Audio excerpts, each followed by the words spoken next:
Right. Welcome to right path YouTube channel. నేను మీ geography Parameshwar sir. ఈరోజు మనము 10వ తరగతిలోని మొదటి పాఠ్యాంశమైనటువంటి భారతదేశ నైసర్గిక స్వరూపాలు, ఇండియన్ రిలీఫ్ స్ట్రక్చర్స్ అనే టాపిక్ని మనం ఇప్పుడు డిస్కస్ చేయబోతున్నాం. రైట్. ఇక్కడ నుంచి ప్రతిసారి బిట్ వస్తుంది. 2017 డిఎస్సి స్కూల్ అసిస్టెంట్లో వచ్చిన బిట్ తీసుకుంటే ఉదాహరణకు ఈ కింది వాణిలో హిమాలయాలని వరుస క్రమంలో అమర్చండి. హిమాలయాలు వరుస క్రమంలో అమర్చండి. రైట్. అదే స్కూల్ అసిస్టెంట్ తర్వాత ఎజిటీలో తీసుకున్నట్లయితే గంగా సింధు మైదానంలో ఉన్న నేలల్ని వరుస క్రమంలో అమర్చండి. అంటే ఇప్పుడు సిలబస్ పట్ల పూర్తి అవగాహన ఉండాలి, అప్పుడు మాత్రమే ఇలాంటి బిట్లను చేయగలుగుతాం. రైట్. ఈరోజు మనము భారతదేశ నైసర్గిక స్వరూపాలు, ఫస్ట్ టాపిక్ ఇది. భారతదేశ నైసర్గిక స్వరూపాలు. భారతదేశ నైసర్గిక స్వరూపాలు, ఇండియన్ రిలీఫ్ స్ట్రక్చర్స్. మరి ఏంటి భారతదేశం గురించి ఇక్కడ మాట్లాడుకుంటున్నాం మనం. రైట్. భారతదేశం అనేటువంటి పేరు ఏదైతే ఉందో, ఈ భారతదేశం అనే పేరు ఎవరి పేరు మీదకి వచ్చిందంటే భరతుడు అనే వ్యక్తి పేరు మీదకి వచ్చింది. భరతుడు. భారతదేశం అనే పేరు. సో ఇండియా నేమ్, సో భారత నేమ్ న్యూమాన్క్లేచర్ బై ది భరతుడు. సో భరతుడు నాట్యశాస్త్రం రచించిన, గుర్తుందా? నాట్యశాస్త్రం రచించిన వ్యక్తి భరతుడు. రైట్.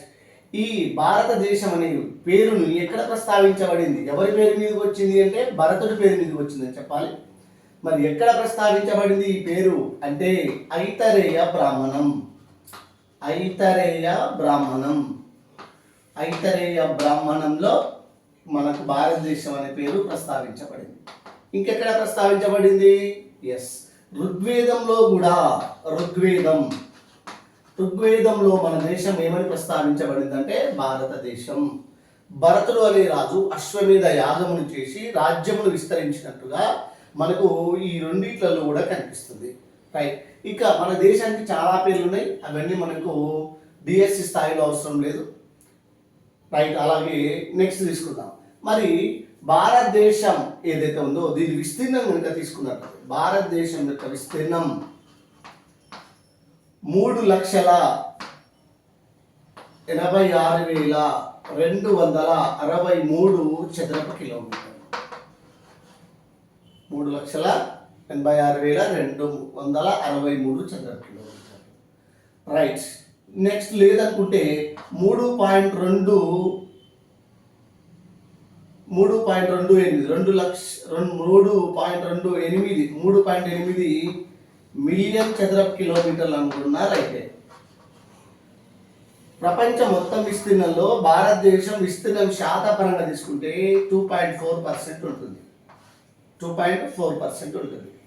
రైట్. భారతదేశ విస్తీర్ణ శాతం పరంగా.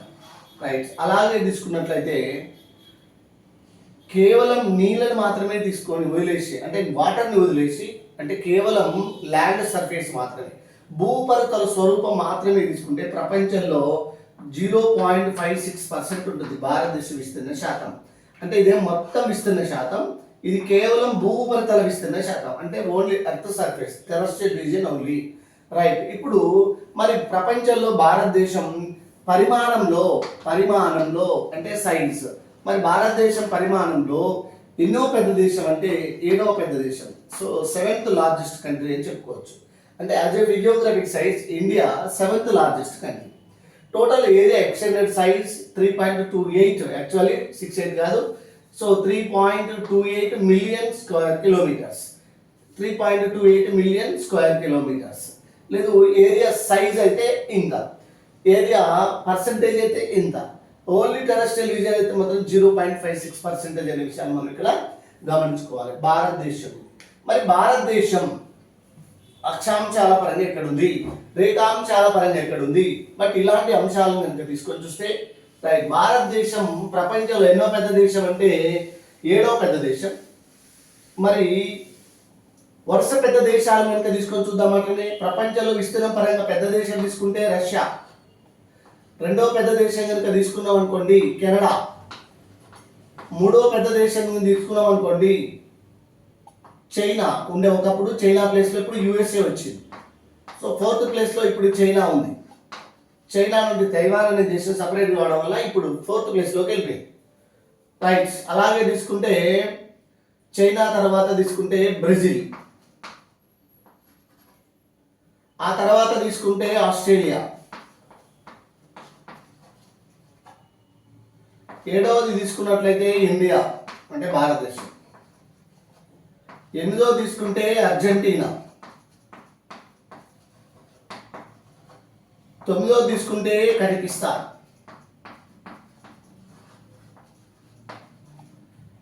10వ తీసుకుంటే అల్జీరియా. ఇలా వరుసగా ప్రపంచంలో విస్తీర్ణం పరంగా పెద్ద దేశాలు అనే విషయాన్ని గమనించాలి.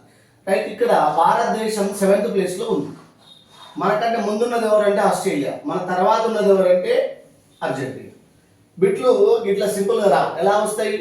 ప్రపంచంలో ఈ కింది వాళ్ళలో పెద్ద దేశం ఏది, పెద్ద దేశం ఏది అన్నప్పుడు యాక్చువల్గా మనకి ఏముండాలి? రష్యా ఉండాలి. కానీ వాడు ఆప్షన్లు ఏం చేస్తాడు? కెనడా, చైనా, బ్రెజిల్, ఆస్ట్రేలియా అంటాడు. ప్రపంచంలో విస్తీర్ణం పరంగా పెద్ద దేశం ఇది. ప్రపంచంలో విస్తీర్ణం పరంగా పెద్ద దేశం ఇది యాక్చువల్గా అయితే రష్యా. కానీ రష్యా ఆప్షన్లలో లేదు. ఏముంది? కెనడా ఉంది, చైనా ఉంది, బ్రెజిల్ ఉంది, ఆస్ట్రేలియా ఉంది. ఇప్పుడు మనం ఏమనుకుంటాం? రష్యా ఉండాలి ఆప్షన్లో, కానీ రష్యా అనేది ఇక్కడ. అంటే అప్పుడు క్వశ్చనే తప్పు ఉంది అనుకుంటాం. కానీ ఇందులో కింది వారిలో అన్నప్పుడు కింద ఇచ్చినటువంటి ఆప్షన్లు తీసుకోవాలి. అప్పుడు కెనడా, చైనా లేదు అంటే మనకు రష్యా లేదు. రష్యా లేదంటే నెక్స్ట్ ఎవరు? కెనడా ఉంది. అంటే ఇచ్చిన ఆప్షన్లలో కెనడా ఉంది కాబట్టి ఇప్పుడు కింది వాళ్ళు ప్రపంచంలో విస్తీర్ణంలో పెద్ద దేశం ఏదంటే అప్పుడు కెనడా అవుతుంది. రైట్, అంటే ఇచ్చిన వాటిల్లో గుర్తుపట్టడం రావాలి ఇప్పుడు. లేదా డిసెండింగ్ ఆర్డర్ అంటాడు, అసెండింగ్ ఆర్డర్ అంటాడు. అవరోహణ క్రమంలో అమర్చండి, ఆరోహణ క్రమంలో అమర్చండి. ఇట్లాంటి వీటిలో అంటే తెలిసిన దాన్ని తెలవని దానిలాగా కొత్తగా క్రియేట్ చేయడం అనేది జరుగుతుంది. రైట్, ఈ రకంగా మనకు ఉన్నటువంటిదండి. రైట్, ఇప్పుడు చూద్దాం మరి భారతదేశం ఏదైతే ఉందో, భారతదేశం జనాభా పరంగా ఇప్పుడు ఫస్ట్ ప్లేస్లోకి వచ్చినాం. భారతదేశం జనాభా పరంగా ఫస్ట్ ప్లేస్. ప్రపంచంలో అత్యధిక జనాభా గల దేశం ఏది అంటే భారతదేశం. రెండో అత్యధిక జనాభా గల దేశం ఏది అంటే చైనా. మూడో అత్యధిక జనాభా గల దేశం ఏంటంటే అమెరికా. మూడో అత్యధిక జనాభా గల దేశం అమెరికా. ఇవి 3 ప్రధానంగా ఇంపార్టెంట్ గుర్తుపెట్టుకోండి. రైట్, ఇది 2023 నాటికి భారతదేశం ప్రపంచంలో మొదటి స్థానంలోకి చేరుకోవడం జరిగింది. లార్జెస్ట్ పాపులేటెడ్ కంట్రీ ఏది అంటే మనకు భారతదేశం అనే విషయాన్ని గమనించండి. రైట్, ఇప్పుడు నేను చెప్పేది బేసిక్ ఇన్ఫర్మేషన్ అనమాట. రైట్, భారతదేశానికి సంబంధించింది ఇప్పుడు మనము అక్షాంశాల పరంగా ఎక్కడుంది, రేఖాంశాల పరంగా ఎక్కడుంది అనే విషయాన్ని మనం గమనిద్దాం. ఫస్ట్ భూమి తీసుకుందాం. భూమి ఎలా ఉంటుంది అంటే భూమి గోళాకారంగా ఉంటుంది. అది మనం నెక్స్ట్ చూస్తాం. భూమి గోళాకారంగా ఉంది. ఎస్, ఇది భూగోళం. భూమిని 2 సమాన అర్ధ భాగాలుగా విభజిస్తూ మనకున్నటువంటిది ఇది భూమధ్య రేఖ, ఇది భూమధ్య రేఖ, ఈక్వేటర్ అంటాం. భూమి ఉత్తర రేఖకు ఉత్తరంగా ఉన్న ప్రాంతం ఏదైతుందో దీన్ని ఉత్తర అర్ధగోళం అంటాం. ఉత్తర అర్ధగోళం అంటే నార్థన్ హెమిస్ఫియర్. భూమధ్య రేఖకు దక్షిణంగా ఉన్న ప్రాంతం ఏదైతుందో దీన్ని దక్షిణ అర్ధగోళం అంటాం. సో ఇది సౌత్ హెమిస్ఫియర్. హిమి అంటే సగం అని అర్థం, లేదా గోళం హాఫ్ ఆఫ్ అని అర్థం. రైట్, ఇది వచ్చేసి భూమధ్య రేఖ. భూమధ్య రేఖ అంటే ఈక్వేటర్ అంటున్నాం. రైట్, ఇప్పుడు చూడండి భారతదేశం అక్షాంశాల పరంగా ఏ అర్ధగోళంలో ఉంది అంట. భారతదేశం అక్షాంశాల పరంగా ఏ అర్ధగోళంలో ఉంది అంటే ఉత్తరార్ధగోళమా దక్షిణార్ధగోళమా? ఎస్, భారతదేశం ఏ అక్షాంశాల పరంగా ఏ అర్ధగోళంలో ఉంది అంటే ఉత్తరార్ధగోళంలో ఉంది. ఎక్కడి నుంచి ఎక్కడి వరకు ఉందో చూద్దాం. ఎస్, అంటే ఉత్తరార్ధగోళం ఉందంటే ఇది మనకు అవసరం లేదు, ఇది దక్షిణార్ధగోళం. సో ఇది అక్షాంశాల పరంగా ఇదంతా దక్షిణార్ధగోళం. దీన్ని బ్లాక్ చేస్తున్నాం, ఇది మనకు అవసరం లేదు. అంటే ఇప్పుడు మన భారతదేశం ఎక్కడ ఉందంటే ఇక్కడ ఉంది, ఉత్తరార్ధగోళం. మరి ఉత్తరార్ధగోళంలో ఎక్కడ ఉంది, ఏ అక్షాంశాల మధ్య ఉంది? రైట్, క్వశ్చన్ అడుగుతారు. భారతదేశము ఇవి ఇక్కడ చూడండి, ఇది అక్షాంశాల్లో ఇది ఒకటి. 8 డిగ్రీల 4 నిమిషాల ఉత్తర అక్షాంశం వద్ద స్టార్ట్ అవుతుంది. సో 8 డిగ్రీల 4 నిమిషాలు. ఇవి ఇలా ఉంటే డిగ్రీ అని చదవాలి, ఇలా పెడితే డాష్ ఏదైతుందో దీన్ని నిమిషాలని చదవాలి. ఒకవేళ పక్కన ఇంకొక 2 డాష్ ఇట్లా వచ్చినాయి అప్పుడు సెకండ్లని చదవాలి. రైట్, మనకి తర్వాత వస్తుంది 9th క్లాస్లో చూస్తాం. 8°4' ఉత్తర అక్షాంశం. అంటే దీన్ని నార్థన్ లాటిట్యూడ్ అంటాం. నార్థన్ లాటిట్యూడ్ అంటే ఇక్కడ లాటిట్యూడ్ అంటే అక్షాంశాలు ఏమంటాం మనం ఆంగ్ల భాషలో అంటే లాటిట్యూడ్స్ అంటాం, రైట్. కాబట్టి నార్థన్ లాటిట్యూడ్. ఎస్, ఇప్పుడు చూడండి 8°4' నుండి 36°7' ఉత్తర అక్షాంశం మధ్యలో ఉంది. 36 డిగ్రీల 37 అనేది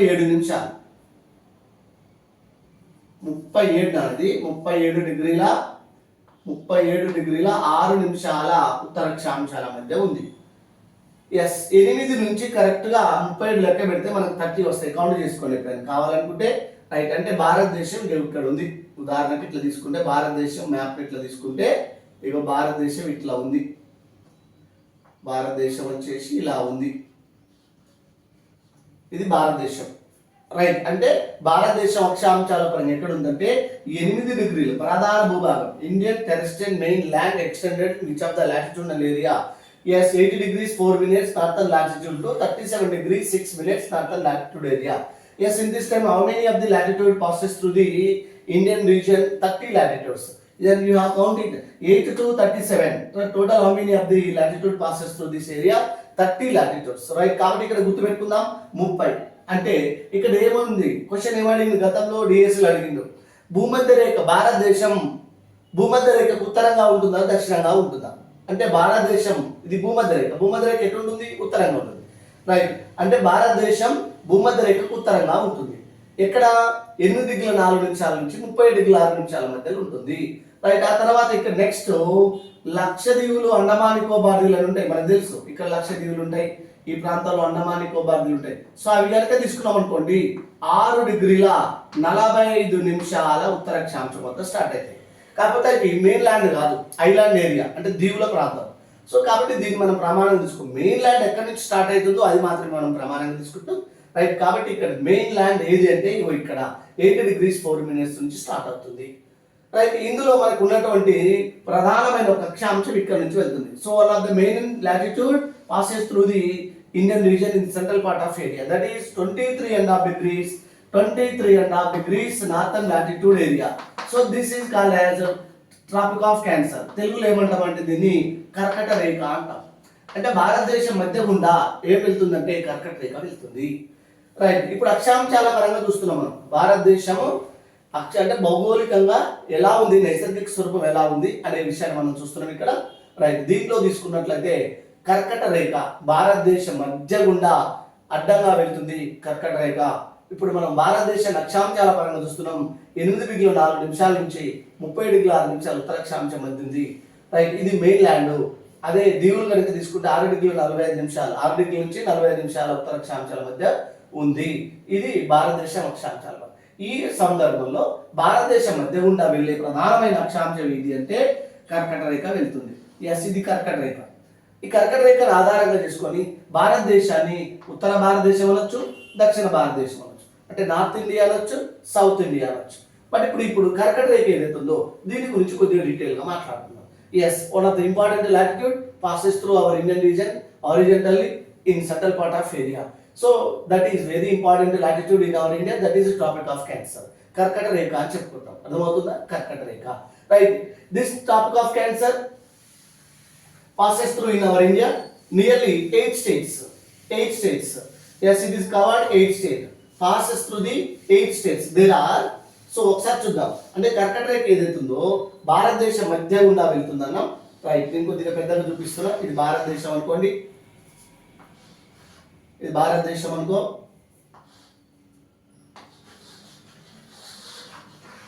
ఇది భారతదేశం,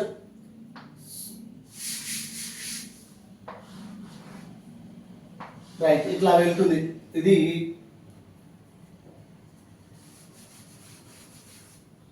భారతదేశం 23.5 డిగ్రీల ఉత్తర అక్షాంశం. ఇది కర్కట రేఖ. ప్రతిసారి ఏరియాలో బిట్ వస్తుంది. గతంలో సీటెట్లో కూడా వచ్చింది. కర్కట రేఖని కర్కట రేఖ ఏ పర్వతాలను ఖండించుకుంటూ వెళ్తుంది అనేది, రైట్. అవేందో చూద్దాం. ఇక్కడ చూడండి, ఈ నుంచి 8 రాష్ట్రాలు తీసుకుంటే కర్కట రేఖ భారతదేశంలో ఎన్ని రాష్ట్రాల గుండా వెళ్తుందంటే 8 రాష్ట్రాల గుండా వెళ్తుంది. ఆ 8 రాష్ట్రాలు ఏంటో నేను చూపిస్తున్నాను. ఇక్కడ నుంచి ఇక్కడ చూడండి, ఇది Gujarat, very little portion covered here. This is Rajasthan. ఇది వచ్చేసి మధ్యప్రదేశ్, ఇది వచ్చేసి ఛత్తీస్గఢ్, ఇది వచ్చేసి జార్ఖండ్, ఇది వచ్చేసి వెస్ట్ బెంగాల్, ఇది వచ్చేసి త్రిపుర, ఇది వచ్చేసి మిజోరాం. రైట్, నేను రాష్ట్రం చూడండి. భారతదేశంలో కర్కటరేఖ ఎన్ని రాష్ట్రాలకు ఉండబోతుంది అంటే 8 రాష్ట్రాలకు ఉండబోతుంది. ఆ 8 రాష్ట్రాలు నేను రాష్ట్రం ఇక్కడ. అందులో ఒకటి తీసుకుంటే గుజరాత్, రెండవ తీసుకుంటే రాజస్థాన్, మూడవ తీసుకున్నట్లయితే మధ్యప్రదేశ్, నాలుగో తీసుకుంటే ఛత్తీస్గఢ్, ఐదవ తీసుకుంటే జార్ఖండ్, ఆరవది వెస్ట్ బెంగాల్, ఏడవది వచ్చేసి త్రిపుర, 8వది వచ్చేసి Mizoram. Yes, these are the 8 states.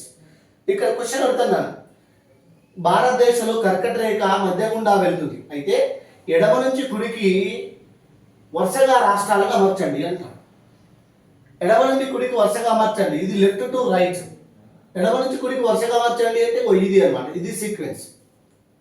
అంటే ఈ రకంగా మనకు వెళ్తుంది. రైట్, అందులో కనుక తీసుకుందాం గుజరాత్ అన్నాడు. క్వశ్చన్ ఎలా వస్తుంది మనకి, రేపు ఎగ్జామ్ బిట్టు ఇక్కడ తీసుకుంటే ఉదాహరణకు ఈ కింది వాళ్ళు కర్కటరేఖ ఏ రాష్ట్రం గుండా వెళ్ళడం లేదు. పోయే రాష్ట్రాలు 8 మనకు తెలిస్తే పోని రాష్ట్రం ఏదో వెళ్ళని రాష్ట్రం ఏదో మనకు తెలిసిపోతుంది. సరే, ఇక్కడ చూద్దాం మరి అవి ఏ విధంగా అడగవచ్చు. ఇక్కడ దీనికి దగ్గర పట్ల ఎక్కడ ఎవరు ఉన్నారు, ఇక్కడ మధ్యప్రదేశ్ ఉంటుంది పైన. సో ఈ కింద ఎవరు ఉంటారు, మహారాష్ట్ర ఉంటుంది. ఇక్కడ ఎవరు ఉన్నారు, ఇక్కడ తెలంగాణ ఉంటుంది. రైట్, ఇక్కడ తీసుకున్నాం అనుకోండి ఒరిస్సా ఉంటుంది. ఇక్కడ తీసుకుంటే పైన మేఘాలయ ఉంటుంది, లేదనుకుంటే అస్సాం ఉంటుంది. అంటే వాళ్ళు ఇస్తే ఈ ఏరియానే పెట్టియాలి. కర్కటరేఖ ఏ రాష్ట్రం గుండా వెళ్ళడం లేదు అని అనుకో, అప్పుడు గుజరాత్ వచ్చి, రాజస్థాన్ ఇచ్చి, మధ్యప్రదేశ్ ఇచ్చి ఇవన్నీ ఇస్తున్నాయి. వీటితో పాటు ఈ మహారాష్ట్రలో, మధ్యప్రదేశ్, ఇక్కడ ఉన్నటువంటి మధ్యప్రదేశ్, ఇది ఉత్తరప్రదేశ్ లేదా బీహారు, ఇది మేఘాలయ లేదా అస్సాం, అంటే ఈ నియరెస్ట్ స్టేట్స్ ఇచ్చే ఛాన్స్ ఉంటుంది. సో ఉదాహరణకు ఒక బిట్టు చూడండి, ఈ కింది వాళ్ళు కర్కటరేఖ ఏ రాష్ట్రం గుండా వెళ్ళడం లేదు.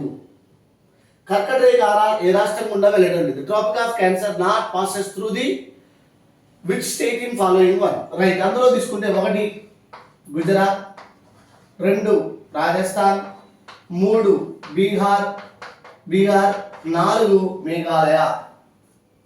మేఘాలయ. సో ఇప్పుడు ఆన్సర్ చెప్పండి చూద్దాం. కర్కటరేఖ ఏ రాష్ట్రం గుండా వెళ్ళడం లేదు అన్న. గుజరాత్ ఉంది, రాజస్థాన్ ఉంది, బీహార్ ఉందా ఇందులో? లేదు. మధ్య మేఘాలయ ఉందా? లేదు. మరి ఇప్పుడు 2 వచ్చినాయి ఇందులో పోయినటువంటి, మరి ఏది కరెక్ట్ ఆన్సర్ అవుతుంది? ఎస్, ఇప్పుడు మనం కొద్దిగా అనాలిసిస్ చేయాలి. అంటే మనకు డైరెక్ట్ ఇట్లా రావచ్చు, ఇట్లా ఇవ్వడు, ఇట్లనే ఇస్తారు కొద్దిగా ట్రిక్కీగా. ఎలా ఉంటుంది ఇప్పుడు ఈ రెండింటిలో ఆన్సర్ అనుకుంటారు మీరు, బీహార్ అనుకుంటారు, మేఘాలయ. మరి VIT is the better answer కావాలి మనకు. ఎందుకు అంటే ఇప్పుడు బీహార్ ఉంది, బీహార్ నుంచి ఎవరు సపరేట్ అయ్యారు? జార్ఖండ్ సపరేట్ అయింది. అంటే 2000 సంవత్సరానికి ముందు Jharkhand in part of Bihar. అంటే ఒకప్పుడు బీహార్ కూడా పోయిందిగా కర్కటరేఖ. అంటే దీని బీహార్ కూడా ఆన్సర్ కాదు. అంటే అసలే టచ్ లేదు, ఇప్పటి వరకు పోయినటువంటిది never touch the which of the state in following అంటే మేఘాలయ. 2 ఆన్సర్ అయినప్పటికీ కూడా ఇందులో కూడా కొంచెం బెటర్ ఆన్సర్ ఏందని క్వశ్చన్ కొద్దిగా లాజిక్ ఆలోచిస్తే మనకి అప్పుడు ఆన్సర్ ఏమవుతుందంటే మేఘాలయ. ఇట్లా బిట్లు వస్తాయి అనమాట. రైట్, ఈ రకంగా అంటే మనకు తెలిసినటువంటి దాన్ని కొద్దిగా ట్రిక్కీగా, కొద్దిగా లాజికల్గా క్వశ్చన్స్ అడిగే అవకాశం మనకు డిఎస్సి స్థాయిలో ఉంటుంది. కాబట్టి కొద్దిగా గుర్తుపెట్టుకున్నాం. ఎడమ నుంచి కుడికి అమర్చడం అనుకోండి, వర్షం గుర్తుపెట్టుకోవాల్సిన అవసరం ఉంటుంది. లేదు కుడి నుంచి ఎడమ కంటే ఇట్లా గుర్తుపెట్టుకోవాల్సిన అవసరం ఉంటుంది. ఇప్పుడు బిట్ అడుగుతా చూడండి, ఇంకోటి కర్కటరేఖ భారతదేశంలో మొట్టమొదటిగా ఏ రాష్ట్రంలోకి ప్రవేశిస్తుంది అంటాడు. కర్కటరేఖ భారతదేశంలోకి మొట్టమొదట ఏ రాష్ట్రంలోకి ప్రవేశిస్తుంది? ఎస్, ఏ రాష్ట్రంలోకి ప్రవేశిస్తుంది? మీరేమనుకుంటారు? గుజరాత్ అనుకుంటారు. ఎందుకంటే ఇటు నుంచి తీసుకుంటూ పోయినా కదా. ఎందుకు అక్షాంశాలన్నీ ఎడమ నుంచి కూడా గీయబడతాయి. గీయడం ఇటు నుంచే గీస్తాం. కానీ earth rotate west to east. అంటే భూమి పడమర నుంచి తూర్పు తిరుగుతుంటే అప్పుడు సూర్యుడు తూర్పు నుంచి పశ్చిమానికి వస్తుంటాడు. అంటే సూర్యుడి కిరణాలు ఫస్ట్ ఎక్కడ కనబడతాయి? మిజోరంలో కనిపిస్తాయి. అంటే కర్కటరేఖ వెళ్ళే రాష్ట్రాల్లో మిజోరం మొట్టమొదటిగా, అంటే సూర్యుడి కిరణాలు మొట్టమొదటిగా ఎక్కడ కనిపిస్తాయి? మిజోరంలో కనిపిస్తాయి. అంటే ఇప్పుడు ఈ 8 రాష్ట్రాల్లో ఫస్ట్ కర్కటరేఖ నీకు ఎక్కడ కనబడుతుంది? సన్ రైజ్ అవుతున్నప్పుడు మిజోరంలో కనపడదు. అంటే ఫస్ట్ ఎంటర్ అయ్యేది మిజోరం అన్నట్టే కదా అర్థం. సో కాబట్టి కూడా కర్కట రేఖ భారతదేశంలోకి ఏ రాష్ట్రంలోకి మొదటగా ప్రవేశిస్తుంది అంటే మాత్రం ఖచ్చితంగా మిజోరం అని చెప్పాలి. కానీ అక్షాంశాలు ఎటు నుంచి ఎటు గీయబడతాయి అంటే మాత్రం ఎడమ నుంచి కిడు గీయబడతాయి. ఈ విషయాన్ని మీరు గమనించుకోవాలి. రైట్, ఇప్పుడు ఇంకొద్దిగా లోపలికి వెళ్తాం. ఏమంటాడు, ఈ 8 రాష్ట్రాల్లో some of the cities very near to the tropic of cancer in India. కొన్ని అంటే 8 నగరాలతో పాటు కొన్ని నగరాలు అంటే ఈ రాష్ట్రాలకు కొన్ని నగరాలు చాలా దగ్గరకు ఉంటాయి. అంటే ఉదాహరణకు గుజరాత్ ఉంది. సో ఈ గుజరాత్లో గాంధీనగర్ దీనికి దగ్గరగా ఉంటుంది. గుజరాత్లో కర్కట రేఖకు దగ్గరగా ఉన్న నగరం ఏదంటే గాంధీనగర్. రాజస్థాన్ నెక్స్ట్. మరి రాజస్థాన్ ఉంది కదా, రాజస్థాన్లో చాలా తక్కువ ఏరియా కవర్ అవుతుంది. అంటే వెరీ లెస్ లెంత్, అంటే least length passes of the tropic of cancer in India which of the state అంటే రాజస్థాన్. అంటే తక్కువ దూరం ప్రయాణిస్తుంది. అంటే కర్కట రేఖ భారతదేశంలో ఆ తక్కువ దూరం ఏ రాష్ట్రం గుండా ప్రవేశిస్తుంది? ఈ రాష్ట్రం గుండా ప్రవేశిస్తుంటే రాజస్థాన్ గుండా. ఇక్కడ దగ్గర ఏమైనా ఉన్నాయా? దగ్గర ఏం లేవు. దీని రాజధాని కూడా ఎక్కడో ఇక్కడ ఉంటుంది, జైపూర్. రైట్, విషయాన్ని గమనిద్దాం మనం. రైట్, నెక్స్ట్ వన్ తీసుకుంటే రైట్ తక్కువ. నెక్స్ట్ మధ్యప్రదేశ్ ఉన్నాం. Madhya Pradesh, yes this very nearest city in Madhya Pradesh that is Bhopal. Bhopal దీనికి దగ్గరగా ఉన్న నగరం ఏంటంటే భోపాల్. ఇంకో విషయం ఏంటి, ఎక్కువ దూరం ప్రయాణిస్తుంది. గుర్తుపెట్టుకోవాలి, ఎక్కువ దూరం అంటే కర్కట రేఖ ఎక్కువ దూరం ఏ రాష్ట్రంలో ప్రవేశిస్తుంది అంటే మధ్యప్రదేశ్లో ప్రవేశిస్తుంది. రైట్, ఇక ఛత్తీస్గఢ్ తీసుకుందాం. ఛత్తీస్గఢ్ తీసుకున్నట్లయితే ఇగో ఇక్కడ భోపాల్ అనుకోండి, ఛత్తీస్గఢ్. ఎస్, ఇక్కడ తీసుకుంటే రాయ్పూర్. యాక్చువల్గా రాయ్పూర్ ఉండాలి, కానీ రాయ్పూర్ అంటే ఇంకా వేరే నియరెస్ట్ సిటీ ఉంది, దాని పేరే వైకుంఠాపురం. వైకుంఠాపురం కొద్దిగా లోపలికి వెళ్తున్నా. వైకుంఠాపురం స్కూల్ అసిస్టెంట్ జాతర ఉంది. వైకుంఠాపురం, ఎస్ వైకుంఠం, వైకుంఠం కాదు వైకుంఠాపురం. ఆ తర్వాత తీసుకుందాం రాయ్పూర్, ఇవన్నీ దీని కింద. నెక్స్ట్ జార్ఖండ్. జార్ఖండ్ లో తీసుకుంటే రాంచీ. రాంచీ రాంచీ ఇది కూడా కిందికే ఉంది. Yes, next one West Bengal. దీని రాజధాని కలకత్తా. కలకత్తా సమీపంలో ఉంటుంది దుర్గాపూర్. దుర్గాపూర్, దుర్గాపూర్, ఎస్ దుర్గాపూర్. దుర్గాపూర్ ఏంటిది? ఇక్కడ దుర్గాపూర్, ఇక్కడ ఇనుకు కర్మాగారం ఉంది, ఐరన్ అండ్ స్టీల్ కార్పొరేషన్ ఉంటుంది. హీరాపూర్, దుర్గాపూర్, కుల్టీ ఇలాంటి ప్రాంతాలు. Right, next one Tripura. Tripura యొక్క రాజధాని ఏంటిది? త్రిపుర అగర్తలా. రైట్, అలాగే మిజోరం రాజధాని ఏంది? ఐజ్వాల్. ఎస్, ఈ గుండా వెళ్తుంది. ఇగో త్రిపుర రాజధాని పైనే ఉంది, మిజోరం రాజధాని పైనే ఉంటుంది. ఇక్కడ ఒక లాజిక్ గమనించాలి. క్వశ్చన్స్ ఎలా వస్తాయి చూడండి. భారతదేశంలో కర్కట రేఖ ఎన్ని రాష్ట్రాలకు ఉండబోతుందంటే 8 రాష్ట్రాలు ఉండబోతుంది. వరుసగా ఉన్న రాష్ట్రాలు ఇవి. ఈ రాష్ట్రాలు ఏ నగరాలు దేనికి దగ్గరగా ఉంటాయి అంటే కర్కట రేఖకు దగ్గరగా ఉన్న నగరాలు ఇవి. గుజరాత్లో గాంధీనగర్ ఉంది, రాజస్థాన్లో తక్కువ దూరం పోతుంది, మధ్యప్రదేశ్లో భోపాల్ దగ్గర ఉంది, ఎక్కువ దూరం పోతుంది, ఛత్తీస్గఢ్లో రాయ్పూర్ ఉంది లేదా వైకుంఠాపురం ఉంటుంది, లెస్ జార్ఖండ్లో తీసుకుంటే రాంచీ, వెస్ట్ బెంగాల్లో తీసుకుంటే దుర్గాపూర్, త్రిపురలో తీసుకుంటే అగర్తలా, మిజోరంలో తీసుకుంటే ఐజ్వాల్. ఇప్పుడు ఇంకొంచెం చూడండి బిట్టు ఎంత డెప్త్గా వస్తున్నాయి అనే విషయాన్ని మనం గమనిస్తే రేపు భవిష్యత్తులో తీసుకుంటే ఇలా కూడా రావచ్చు. భారతదేశంలో కర్కట రేఖ 8 రాష్ట్రాల గుండా వెళ్తుంటే ఈ 8 రాష్ట్రాలలోని రాజధానులు ఎన్ని కర్కట రేఖకు పైన ఉంటాయి అంటే 8 రాష్ట్రాలలో కర్కట రేఖకు పైకి ఉండే రాజధానులు ఎన్ని అంటే ఇప్పుడు 8 రాష్ట్రాలలో ఎన్ని రాజధానులు కర్కట రేఖకు పైకి ఉంటాయి?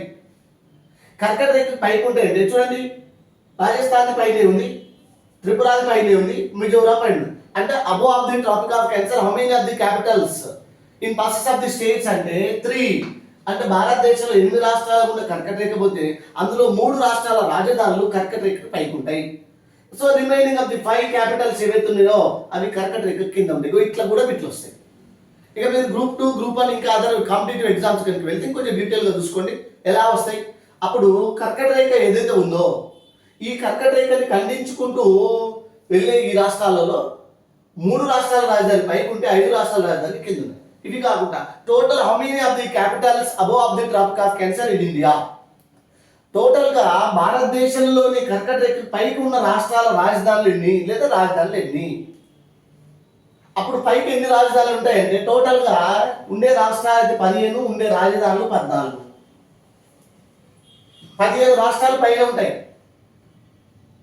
15 రాష్ట్రాలు అంటే 15 రాష్ట్రాలు పైన ఉంటాయి, రిమైనింగ్ కింద ఉంటాయి. అందులో 14 రాష్ట్రాలు, ఎందుకంటే పంజాబ్ హర్యానాకు ఉమ్మడి క్యాపిటల్ ఉంది కాబట్టి జాయింట్ క్యాపిటల్. ఇక కేంద్రపాలిత ప్రాంతాలు ఎన్ని, కర్కట రేఖకు ఉత్తరంగా ఉన్న కేంద్రపాలిత ప్రాంతాలు ఎన్ని అంటారు? 4 ఉంటాయి.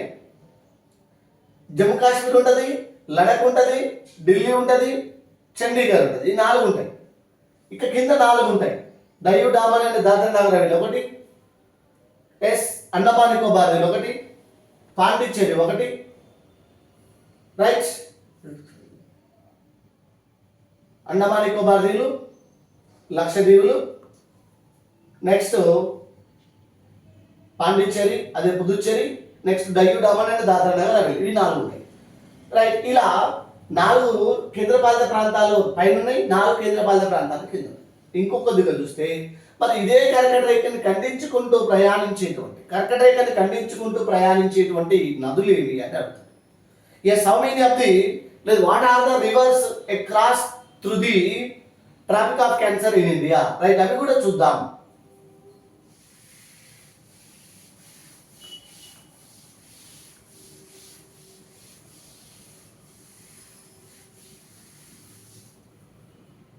భారతదేశం ఇలా ఉంది, కర్కట రేఖ ఇలా వెళ్తుంది, ఇక్కడ నుంచి ఇలా వెళ్తాయి మౌంటైన్స్, వాటి పేరు వింధ్యా మౌంటైన్స్, వింధ్యా పర్వతాలు. క్వశ్చన్ అడిగింది అనుకోండి, కర్కట రేఖను ఖండించుకుంటూ ఇప్పుడు వచ్చే బిట్లన్నీ టెక్స్ట్ బుక్ ని బేస్ చేసుకొని as a difficulty level or question ability of the standard intermediate అంటుండు. అంటే టెక్స్ట్ బుక్ ని బేస్ చేసుకొని డెప్త్కి వస్తుంది. గతంలో వచ్చిన బిట్లు ఇవన్నీ జాగ్రత్తగా వినండి, బుక్ టు బుక్ బట్టి కొట్టకండి. ఇక్కడ విషయాన్ని గమనిస్తే ఇది 23.5 డిగ్రీల ఉత్తరాక్షాంశం కర్కట రేఖ అన్నం. దీన్ని ఖండించుకుంటూ వెళ్ళే ఒక పర్వతం వస్తుంది, లేదా ఈ పర్వతాలని ఖండించుకుంటూ కర్కట రేఖ పోతుంది. ఈ పర్వతాల పేరు ఏం పేరు అంటే వింధ్యా. భారతదేశంలో వింధ్యా పర్వతాలను ఖండించుకుంటూ వెళ్తుంది కర్కట రేఖ, గుర్తుపెట్టుకోవాలి.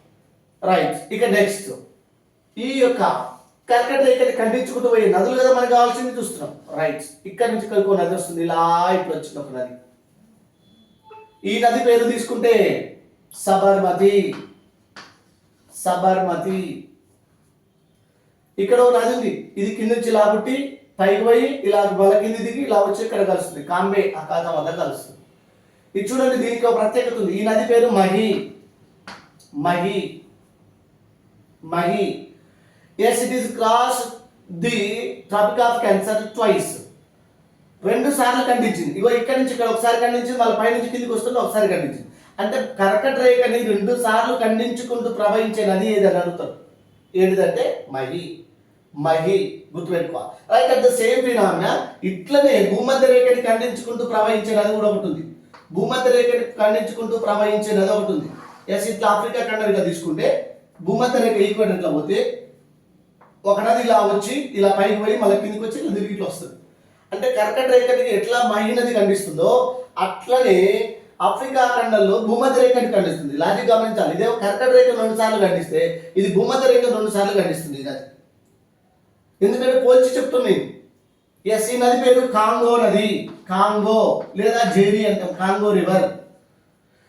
It is also 2 times cross the Tropic of Cancer. It's an equator in Africa continent. Yes, ఇది 2 సార్లు ఖండింది. కాంగో నది భూమధ్య రేఖ, ఇక్కడ కర్కట రేఖ కాదు, 2 సార్లు ఖండించింది.